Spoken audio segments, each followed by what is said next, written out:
ॐ सरस्वत्यै नमः।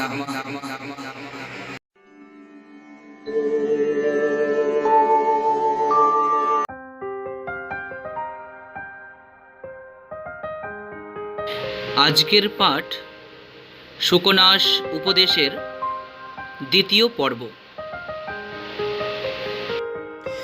শুকনাস উপদেশের প্রথম ভিডিওতে আলোচনা করতে গিয়ে সামান্য কিছু মূল পাঠ আমরা পড়েছিলাম এবং তা আলোচনা করেছিলাম। তা বলে নিয়েই আজকের পড়া আমি শুরু করতে যাচ্ছি। যখন শুকনাসের কাছে দেখা করতে এসেছিলেন চন্দ্রাপীর, তখন জ্যেষ্ঠরূপে এবং মন্ত্রীরূপে শুকনাস তার পুত্রতুল্য চন্দ্রাপীরকে যে উপদেশগুলি দিয়েছিলেন সেগুলি হচ্ছে যে তিনি বলেছিলেন যে বৎস চন্দ্রাপীর, যা কিছু জানার তুমি গুরুগৃহে থেকে তা শিখে এসেছো, তোমাকে শাস্ত্র জ্ঞান মতো দেওয়ার মতো আর কিছু বাকি নেই। কিন্তু বর্তমানে তুমি যৌবন প্রাপ্ত হয়েছ। বলা হয় এই যৌবনজাত অন্ধকারময়। যদি তোমার মধ্যে সম্পদের অহমিকা জেগে ওঠে, তাহলে তোমার পরিণত বয়সেও সেই জায়গাটাকে প্রশমিত করা যাবে না। অর্থাৎ তোমার সম্পদের অহমিকা তোমার প্রজাদের ক্ষতি করতে পারে। এবং ঐশ্বর্যরূপ তিমির অর্থাৎ ঐশ্বর্যরূপ নামক চোখের রোগে উৎপন্ন অন্ধত্ব নামক যে ওষুধ, তা তোমাকে যতই কাজলের কাঠি পরানো হোক না কেন বা কাজল লাগানো হোক না কেন, তা সারানো যাবে না। অর্থাৎ তোমার মধ্যে যদি, তোমার চোখের মধ্যে যদি ঐশ্বর্যের অন্ধত্ব জেগে ওঠে, তাহলে তোমার কাছ থেকে কেউ বা কোনো প্রজা সুখপ্রাপ্তি করতে পারবে না। তাই দর্পরূপ দাহজরের তাপ এত বেশি যে তাকে শীতল উপচারেও কমানো যায় না। অর্থাৎ তোমার কাছে যদি তোমার দর্পরূপ বা অহংকার জাগ্রত হয়, তো সেই দর্পরূপ যে দাহ জ্বর, যে উষ্ণতা, তোমাকে যতই শীতল প্রচার করানো হোক না কেন, যতই ভালো উপদেশ দেওয়া হোক না কেন, তা সারানো যাবে না। এবং আসক্তিরূপ ময়লার প্রলেপ স্নানের সূচিতায় পরিষ্কার করা যায় না। অর্থাৎ তোমার যদি কোনো বিষয়ের প্রতি আসক্ত হয়, তুমি যদি ঐশ্বর্যের নেশায় মেতে ওঠো, তাহলে সেই আসক্তি, সেই নেশা তোমাকে যতই ভালো উপদেশ দেওয়া যাক না কেন, তা শুধরানো যাবে না। আবার তিনি আরও বলেছিলেন, রাজ্য সুখ প্রাচুর্যের ভোগে যে সান্নিপাতিক কালনিদ্রা, তা রাত্রির অবসানেও ভাগে না। এই কারণেই তোমাকে সবিস্তারে আমি উপদেশ দিতে চলেছি। এরকম বলেই তিনি উপদেশটা শুরু করেছিলেন। এবার আমাদের আজকের পড়া হচ্ছে এরকম। মূল পাঠ।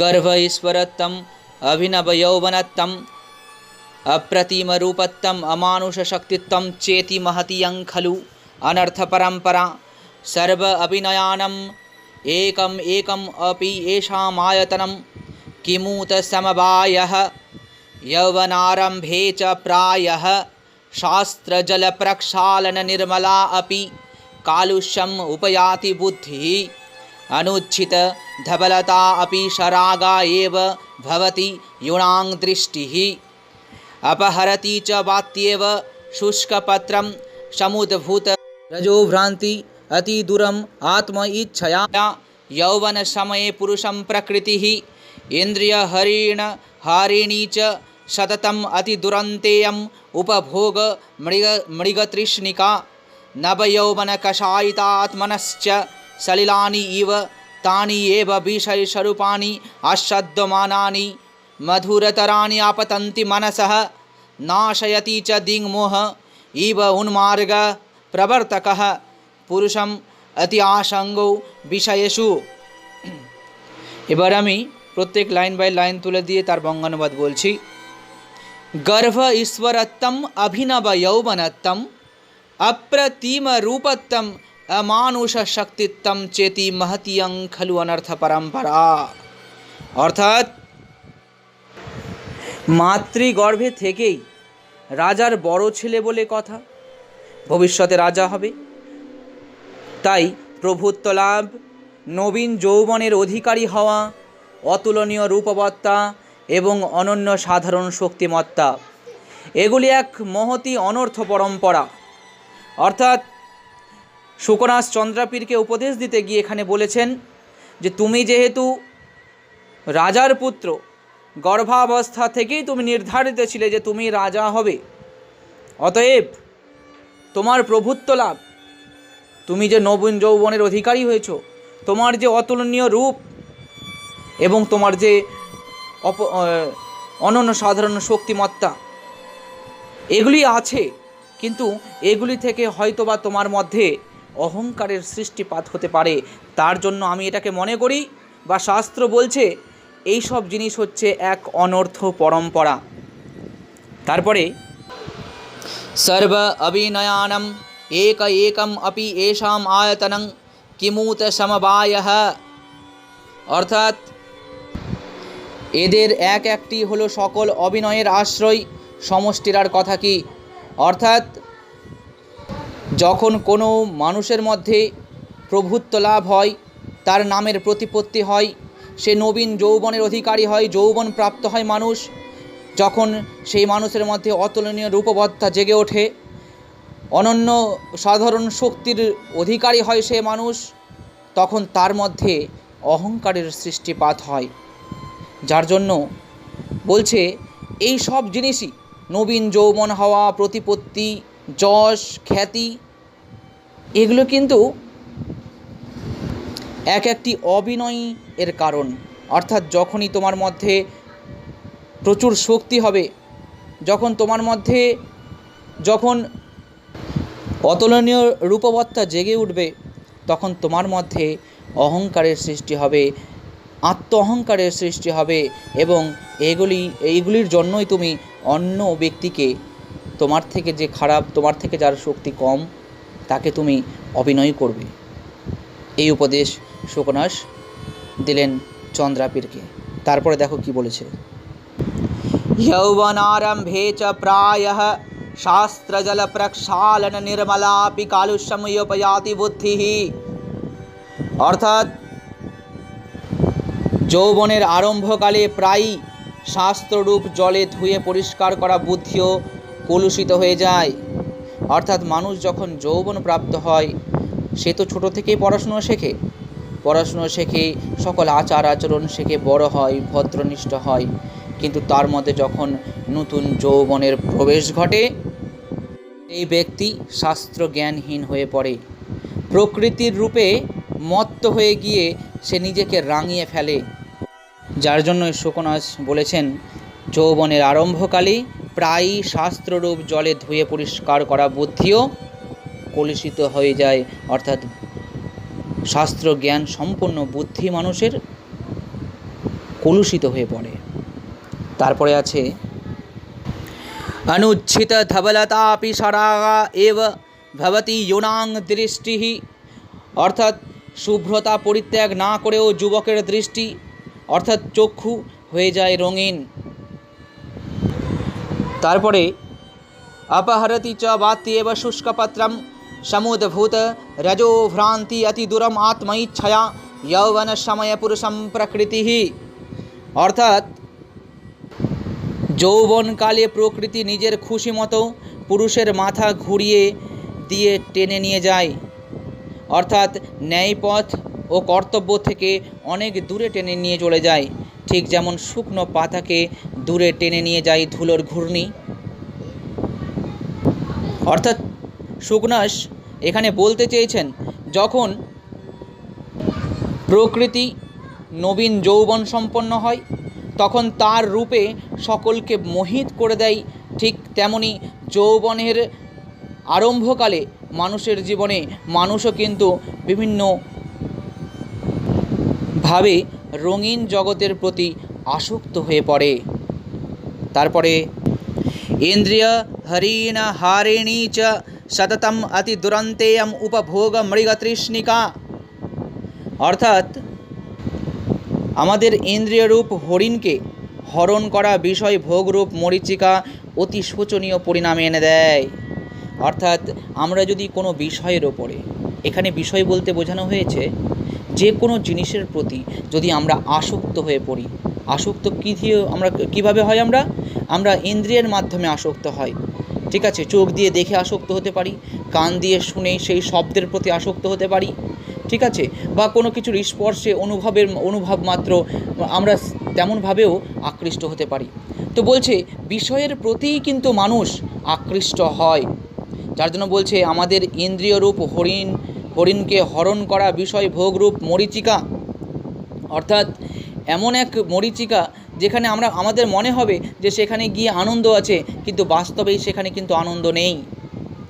যার জন্য বলছে মরীচিকা যেমন মানুষের জীবনে অতি শোচনীয় পরিণাম এনে দেয়, ঠিক আমাদের বিষয় ভোগরূপ যে লালসা, এটাও আমাদের মধ্যে বা মানুষের মধ্যে এনে দেবে এই দুষ্কর এক পরিণাম। তারপরে বলা হয়েছে নবয়ৌবন কষায়িতাত্মনশ্চ সলিলানীব তানি এব বিষয় স্বরূপানি আস্বাদ্যমানানি মধুরতরানি আপতন্তি মনসঃ। অর্থাৎ কষায়িত মুখে যেমন সাধারণ জলই মিষ্টি লাগে, তেমনি নবযৌবনের রং লাগা মনে সাধারণ ভোগ্য বিষয়গুলি মধুরতর হয়ে ওঠে। অর্থাৎ এই জায়গাটা একবার ভাববার বিষয় আছে। ধরে নাও তুমি যদি সুপারি খাও বা হরিতকি মুখে দাও, তাহলে তোমার দেখবে যে জিভ ধরে নিচ্ছে মুখের মধ্যে, অর্থাৎ কষ ভাব উঠে আসছে। কিন্তু সেই কষতার মধ্যেই যদি তুমি জল পান করো, সেই জলের মধ্যে মিষ্টতা লাগে। ঠিক তেমনি মানুষ যখন নবীন যৌবনের অধিকারী হয়, তখন তার মনের মধ্যে রং লাগে এবং সেই ভোগ্য বিষয়গুলি তার কাছে মধুর হয়ে ওঠে। অর্থাৎ তার মন যার প্রতি আসক্ত হয়ে যায়, সেটাই তার কাছে মধুরতর হয়ে যায়।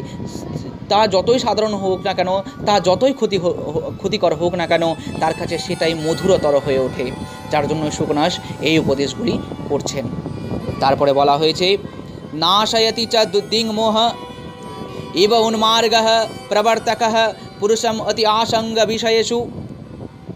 অর্থাৎ দিক ভুল হলে মানুষ যেমন পথ হারিয়ে বিপথে চলে যায়, ঠিক তেমনি অতিরিক্ত বিষয় আসক্তি মানুষকে কুপথে টেনে নিয়ে গিয়ে বিনষ্ট করে। অর্থাৎ সাধারণভাবে যদি তুমি কোনো পথ চলতে গিয়ে রাস্তা ভুল করো, তাহলে তুমি অবশ্যই হারাবে। কিন্তু যদি কোনো বিষয়ের প্রতি তুমি আসক্ত হও, তুমি যদি জানো যে সেই পথে গেলে হয়তো বিপদ ডাকবে, তোমাকে কেউ যদি বাধাও দেয়, তবুও কিন্তু তুমি শুনবে না। অর্থাৎ বিষয় আসক্তি মানুষকে কুপথে টেনে নিয়ে গিয়ে বিনষ্ট করে।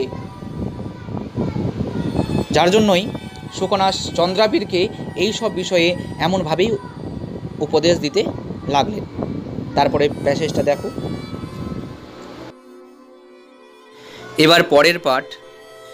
ভবাদৃশা এব ভবন্তি ভাজনানি উপদেশানাম अपगतमले हि मनसि स्फटिकमणौ इव रजनीकर गभस्तयो विशन्ति सुखेन उपदेशगुणाः।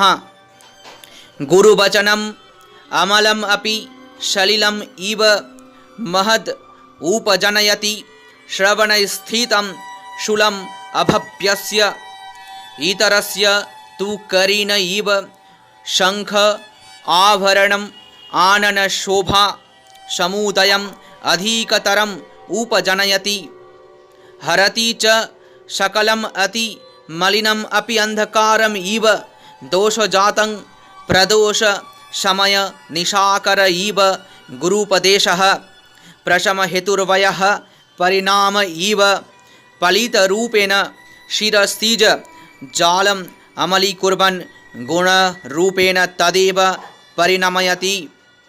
अयम् एव च अनशादित विषयरसस्य ते काल उपदेशस्य कुसुमशर षडप्रहार जर्जरिते हि हृदये जलम् इव गलति उपदिष्टम्। अकारणं च भवति दुष्प्रकृतेरन्वयः श्रुतं वा विनयस्य चन्दनप्रभवो न दहति किमनलः किं वा प्रशमहेतुनापि न प्रचण्डतरी भवति बार्बानलो बारिना। गुरुपदेशश्च नाम पुरुषानम् अखिलमल प्रक्षालन क्षमम् अजलस्नानम् अनुपजात पलितादि वैरूप्यम् अजरं वृद्धत्तम् अनारोपितम् अददोषं गुरुकरणं सुवर्ण विरचनम् अग्राम्यं कर्णाभरणम् अतीत ज्योतिरालोको न उद्वेगकरः प्रजागरः विशेषेण राज्ञां विरला हि तेषाम् उपदेष्टारः प्रतिशब्दकम् इव राजवचनम् अनुगच्छति जनो भयात् उद्दां दर्पशयथु स्थगित श्रवणश विवराः च उपदिश्यमानम् अपि ते न शृण्वन्ति शृण्वन्तो अपि गज निमीलितेन अवधीरयन्तः खेदयन्ति हितोपदेशदायिनो गुरुन् अहंकार दाहज्वर मूर्छान्धकारिता विहला हि राजप्रकृतिः अलीक अभिमान उन्मादकारिणी धनानि राज्यविषविकार तंद्रिप्रदा রাজলক্ষ্মীः। এবারে প্রত্যেকটা সংস্কৃত লাইনের মানে ধরে ধরে বলা হচ্ছে, ভালো করে শোনো তোমরা। ভবাদৃশা এব ভবন্তি ভাজনানি উপদেশানাম। এর মানে হচ্ছে তোমাদের মতো মানুষেরাই যথার্থ উপদেশের পাত্র। অর্থাৎ চন্দ্রাপীরকে মন্ত্রী শুকনাস যখন উপদেশ দিতে গেলেন তখন বললেন যে তোমাদের মতো মানুষেরাই, অর্থাৎ কোমল হৃদয়ের তুমি, তোমাদের মতো মানুষকেই যথার্থভাবে উপদেশ দেওয়া যায়। अपगतमले हि मनसि स्फटिकमणौ इव रजनीकरगभस्तयो विशन्ति সুখেন উপদেশ গুণাঃ। অর্থাৎ বিমল মনেই অনায়াসে প্রবেশ করে উপদেশের গুণ, যেমন চাঁদের কিরণ অনায়াসে প্রবেশ করে স্ফটিক মণিতে, অর্থাৎ বিমল মনে। অর্থাৎ চন্দ্রাপীরের মনকে নরম বা খুব স্বচ্ছ পরিষ্কার বলেছে শুকনাস, এবং যার জন্য বলেছে যে তোমার যে এই যে সুন্দর কোমল মন, সেখানে উপদেশ গুণগুলো সঠিকভাবেই প্রবেশ করবে। যেমন রাত্রিকালে চাঁদ যখন ওঠে এবং যদি কোনো স্ফটিক মণি, অর্থাৎ কোনো এক স্ফটিক বা চকচকে পাথর, তার উপরে যখন চাঁদের কিরণ বা চন্দ্রের কিরণ পড়ে তখন সেটা যেরকম চকচক করে ওঠে, স্ফটিক ভাব তার আমরা দেখতে পাই, তেমনভাবেই তোমার বিমল মনে সুন্দর গুণগুলো ফুটে উঠবে। যাই হোক, গুরুবচনম আমলম अपि সলিলম ইব মহদ উপজনয়তি শ্রবণে স্থিতম শূলম অভব্যস্য। অর্থাৎ গুরুদের বচন বা উপদেশ নির্মল হলেও দুর্জনের কানে যেন জলের মতো ঢুকে তীব্র বেদনা জন্মায়। অর্থাৎ যদি কেউ দুর্জন ব্যক্তি হয়, খারাপ ব্যক্তি হয়, তাহলে গুরুর বচন তাকে যদি সৎ উপদেশ দেওয়া যায় সেটা তার গা জ্বালা করে সেই উপদেশ শুনে। অর্থাৎ যেরকম কানের মধ্যে জল প্রবেশ করে গেলে কান যেরকমভাবে ব্যথা করে, ঠিক গুরুর বচন অর্থাৎ সৎ উপদেশ দুষ্কর ব্যক্তির কাছে বা খারাপ ব্যক্তির কাছে বা দুর্জন ব্যক্তির কাছে তাদের গা জ্বালা রূপ এক অসহ্য যন্ত্রণার সৃষ্টি করে। কিন্তু তাই আবার অন্যের অর্থাৎ সুজনের, যারা ভালো ব্যক্তি, যদি গুরুর উপদেশ কোনো সুজন ব্যক্তির কাছে থাকে, তাই সুজন ব্যক্তির মুখের শোভা বা মুখের মধ্যে আনন্দ বাড়িয়ে দেয়। অর্থাৎ কোনো ভালো ব্যক্তি, সৎ ব্যক্তিকে যদি কোনো উপদেশ দেওয়া যায় তাহলে সেটা যতই সত্য হোক না কেন তার মুখের মধ্যে আনন্দ বাড়িয়ে তোলে। ইতরস্য তু করেণ ইব শঙ্খ আভরণম আনন শোভা সমুদয়ম অধিকতরম উপজনয়তি। অর্থাৎ এই মানেটা এখনই বললাম আমি। তাই আবার অন্যের অর্থাৎ যারা সুজন ব্যক্তি তাদের মুখের শোভা বা আনন্দ বাড়িয়ে দেয় গুরুর উপদেশ। তারপরে দেখো কি আছে, হরতি চ সকলম অতি মলিনম अपि अंधकारम इव दोषजातम प्रदोष समय निशाकर इव गुरुपदेशः प्रशम हेतुर्वयः परिणाम इव फलितरूपेण शिरसिज जालम् अमलीकुर्वन् गुणरूपेण तदेव परिणमयति। অর্থাৎ নিশারম্ভের চাঁদ যেমন ঘন অন্ধকারকেও সরিয়ে দেয় গুরুর বচন বা উপদেশ, তেমনি দূর করে দেয় সমস্ত দোষ। তা গুরুতর হলেও পরিণত বয়সে যেন সব শান্ত করে দেয় এবং মাথার কালো চুলগুলোকে পাকিয়ে সাদা করে দেয়। গুরুর উপদেশ তেমনি প্রশান্ত করে মানুষকে আর তার দোষগুলিকে নির্মল করে পরিণত করে গুণে। দেখো এখানে কি বলা হচ্ছে, বলছে নিশারম্ভের চাঁদ যেমন ঘন অন্ধকারকেও সরিয়ে দেয়, রাত্রিকাল উপস্থিত হলে এবং রাত্রিকালে যখন চাঁদ আকাশে ওঠে, সেই চাঁদ যখন রাত্রের অন্ধকারকে কিছুটা হলেও দূরে সরিয়ে দেয়, রাতটাকে পরিষ্কার করে দেয়, অন্ধকারময় বা তমকে আস্তে আস্তে দূরে সরিয়ে দিতে সমর্থ হয় সেই চাঁদ, তেমনি গুরুর উপদেশ মানুষের জীবনের সমস্ত দোষগুলোকে কাটিয়ে দিতে সমর্থ হয়। তা গুরুতর হলেও যদি গুরুর বচন তোমার পক্ষে কষ্টকর হয়, তোমাকে শাস্তির ভোগ্য হতে হয়, তবুও গুরুতর হলেও পরিণত বয়স যেমন সব শান্ত করে দেয়। অর্থাৎ তুমি যখন বড় হবে তখন তোমার মনে হবে যে গুরু বচন বা গুরুর উপদেশ যথাযথই ছিল, আমার পক্ষে হয়তো বা গুরু আমাকে দণ্ডাঘাত করেছে বা আমাকে অনেক কষ্ট দিয়েছে, সাজা দিয়েছে, কিন্তু আমি বড় হয়ে নিজের যথাযোগ্য স্থানে পৌঁছতে পেরেছি, এটা মনে হবে। গুরুর উপদেশ তেমনি প্রশান্ত করে মানুষকে আর তার দোষগুলিকে নির্মল করে গুণে পরিণত করে দেয়।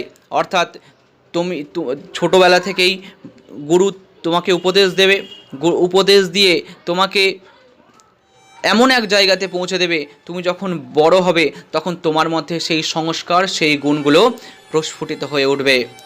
অর্থাৎ এখানে শুকনাস কি বলেছে, যে শুকনাস নিজেকে গুরুর জায়গাতে বসিয়েছেন এবং তার শিষ্যের জায়গায় চন্দ্রাপীরকে বসিয়ে গুরুর বচন রূপ তার যে উপদেশ, গুরুকে মান্য করার যে উপদেশ, সেই জায়গাটা তিনি চন্দ্রাপীরকে করেছেন বা দিয়েছেন। যাই হোক, তারপরে দেখো কি আছে, অয়ম এব চ অনসাদিত বিষয় রসস্য তে কাল উপদেশস্য। অর্থাৎ বিষয় রস এখনও তুমি আস্বাদন করনি চন্দ্রাপীর, তাই এখনই তোমাকে উপদেশ দেবার উপযুক্ত সময়। কুসুম শর প্রহার জর্জরিতে হি হৃদয়ে জলম ইব গলতি উপদিষ্টম। অর্থাৎ ফুল স্বরের, অর্থাৎ ফুলের যে বান মারে, কে মারে? কামদেব মারে। ফুল স্বরের অর্থাৎ কামদেবের প্রহারে জর্জরিত হৃদয়ে উপদেশ জলের মতো গলে পড়ে যায়।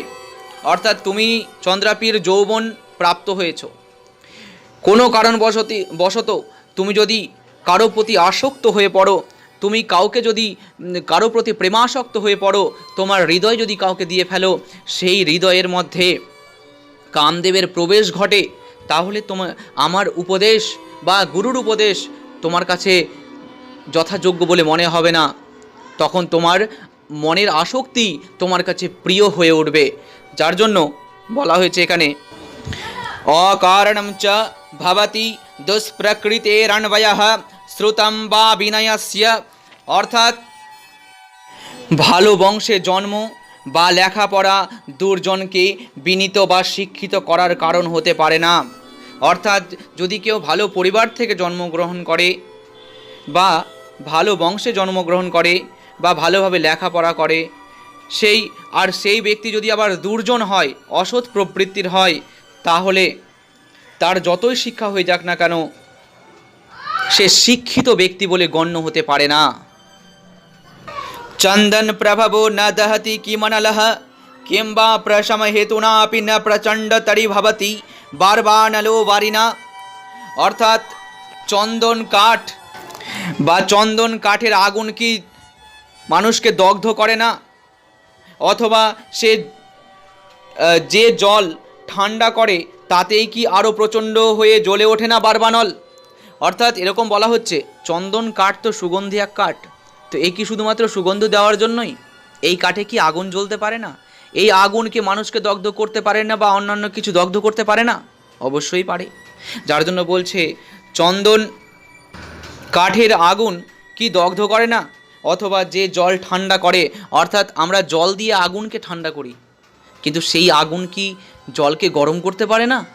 সেই আগুনের মধ্যে কি বারবানল সৃষ্টি হয় না? এই কথাটা এখানে বলেছেন শোকনাশ চন্দ্রাপীরকে। অর্থাৎ ভালো বংশ জন্মগ্রহণ করলেই হলো না, তাকে সৎ হতে হবে, তাকে বিনয়শীল হতে হবে, তাকে সংস্কারী হতে হবে, তাকে প্রজাদের জন্য ভাবতে হবে, তাহলেই তুমি যথাযোগ্য শিক্ষায় শিক্ষিত হয়ে উঠবে। এই কথাই উপদেশ দিতে চেয়েছেন চন্দ্রাপীরকে শোকনাশ।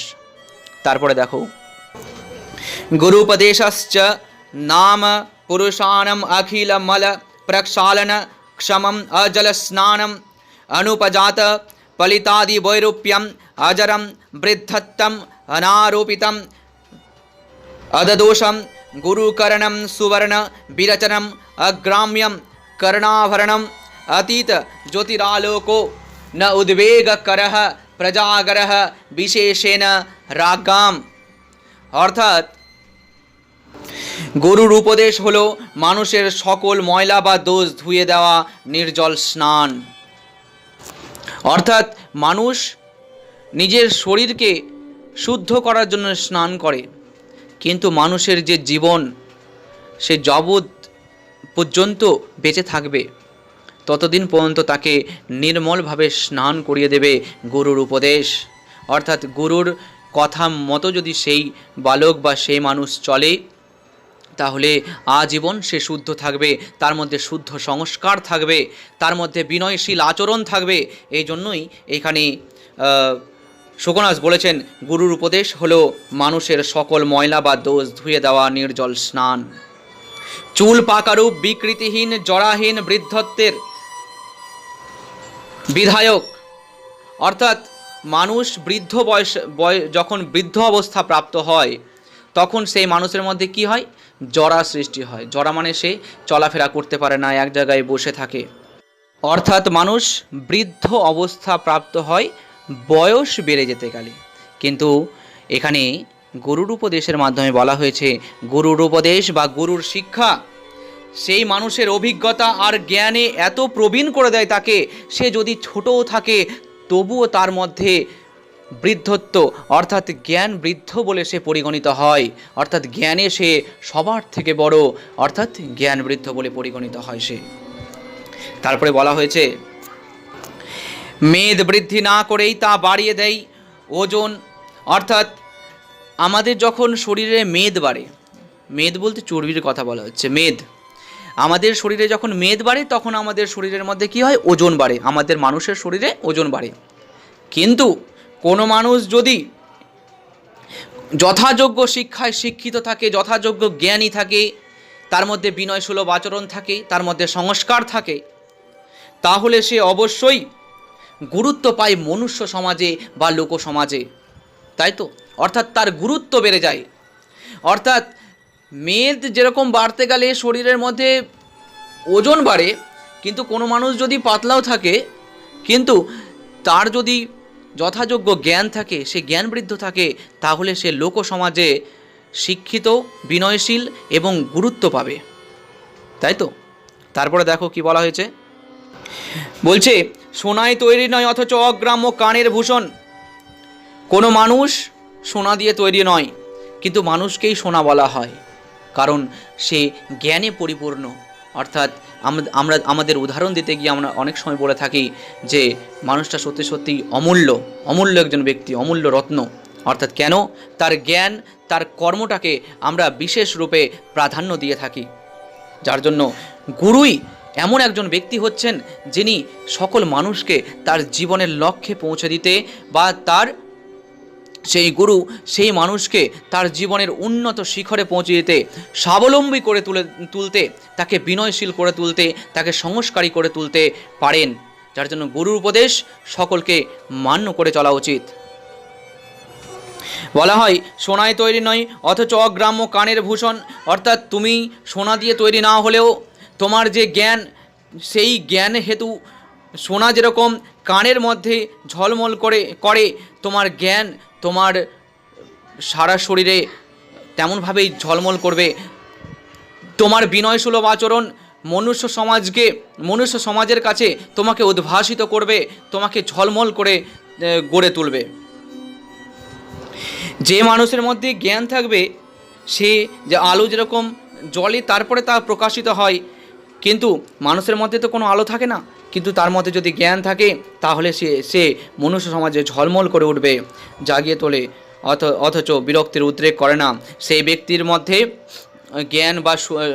জ্ঞান থাকার ফলে সে বিনয় হয়, তার মধ্যে কোনো রকমভাবে বিরক্তিবোধের সৃষ্টি হয় না।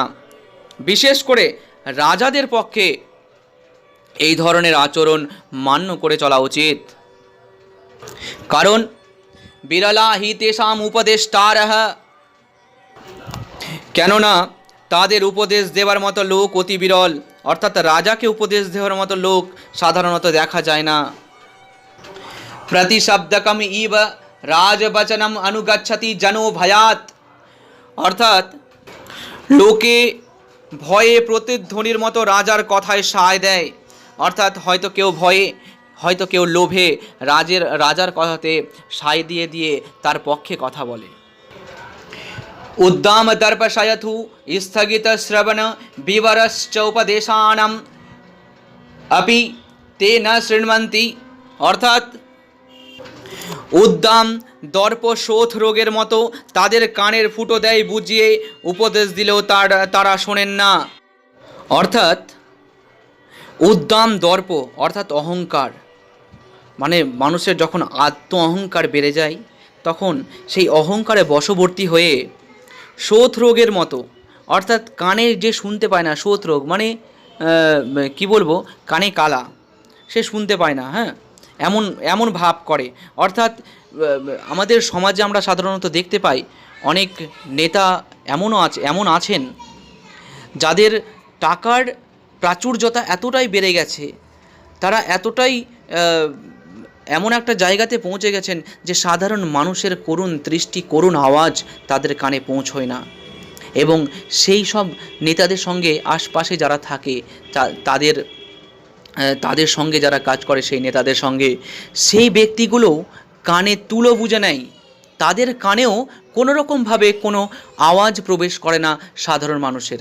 ঠিক তেমনভাবেই সুকনাস উপদেশ দিয়েছেন চন্দ্রাবেরকে, তুমি তো রাজা হবে, কোনো কারণবশত হতেই পারে যে তোমার মধ্যে উদ্দাম দর্প জেগে উঠছে, তোমার পাশে যারা লোক থাকবে তোমাকে ভয়ে হয়তো, বা রাজাকে ভয়ে হয়তো তারা কিছু বলতে পারবে না, তারাও কানে এর মধ্যে তুলো বুঝে নেবে, সাধারণ মানুষের কথা তারাও শুনবে না। যার জন্য এখানে বলা হয়েছে উদ্দাম দর্প শোথ রোগের মতো তাদের কানের ফুটো দেয় বুঝিয়ে, উপদেশ দিলেও তারা শোনে না। শৃण्वन्तोऽपि गजनिमीलितेन अवधिरयन्तः खेदयन्ति हितोपदेशदायिन गुरुन्, অর্থাৎ যদিও বা তারা শোনে, হাতির চোখের মতো চোখ পিটপিট করে এমন তাচ্ছিল্য করে যে হিতোপদেষ্টা গুরুজনেরা মনে কষ্ট পান। অর্থাৎ সেই ব্যক্তিরা যদিও সেই সাধারণ মানুষের কথা শোনে, এমনভাবে তাচ্ছিল্য করে দেয় যে সেই ব্যক্তিবর্গ, সেই সাধারণ মানুষরা মনে কষ্ট পান। অহংকার দাহ জ্বর মূর্ছান্ধকারিতা বিহলা হি রাজ প্রকৃতি, অর্থাৎ অহংকারের গা পোড়ানো জ্বরে বেহুশ হয়ে দিশেহারা হয়ে পড়ে রাজাদের স্বভাব। অলিক অভিমান উন্মাদ কারিণী ধরানি, অর্থাৎ সম্পদ মিথ্যা অভিমানে উন্মাদ করে তোলে। অর্থাৎ সেই ব্যক্তিদের, অর্থাৎ রাজাদের সম্পদ এর প্রাচুর্যতা এতই যে তাদের সেই সম্পদের মিথ্যা অভিমান তাদেরকে উন্মাদ করে দেয়।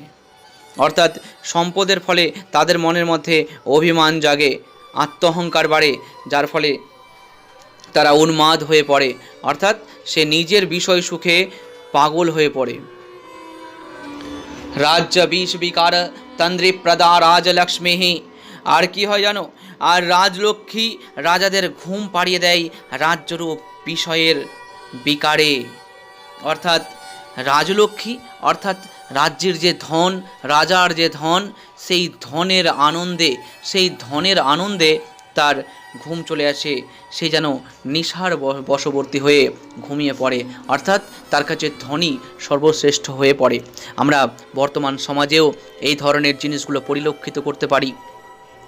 অর্থাৎ বর্তমান সমাজে যারা বিশেষ করে নেতা, তারাও কিন্তু তাদের কান বুঝে নেয় সাধারণ মানুষের দিক থেকে। সৎ ব্যক্তিদেরকেও তারা কিন্তু মান্যতা দেয় না।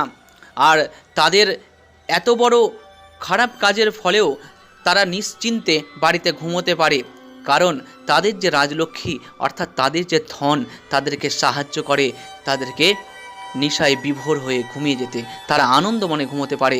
কিন্তু তারই রাজ্যে থাকা অন্যান্য সাধারণ মানুষ রাত জেগে কাটিয়ে দেয়, কেঁদে কাটিয়ে দেয়, এবং রাজারা আনন্দে নিজের জীবনযাপন করে থাকে বা নেতারা আনন্দে নিজের জীবনযাপন করে থাকে।